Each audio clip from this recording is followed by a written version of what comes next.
Sveiki! Pristatome Jums integraciją su SABI sistema, ypatingai tiem, kurie bendradarbiavo atlieka pardavimus viešajam sektoriui. Tai ką reikia atlikti ir kaip pradėti naudotis. Tai keliaujame į modulių sąrašą, spaudžiame ant vardo pavardės ir įmonės pavadinimo arba dešinėje pusėje ant puzlės dėlionės ikonos ir pasiekiam modulių sąrašą. Per paiešką galite įsivesti SABIS ir atsidarius matysite langą. Jame reikalinga nurodyti kliento ID ir prisijungimo kodą.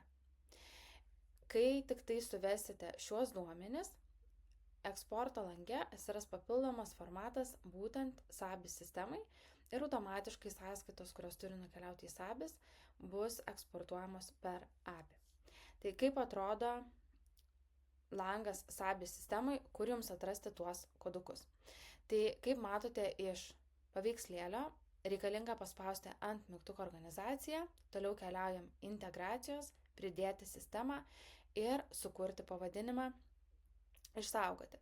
Kai tik tai jau atsiras sistemos pavadinimas, atsiras jūsų kliento ID, paspauskite generuoti kodą, kuris ir bus reikalingas įvesti antrajame lauke.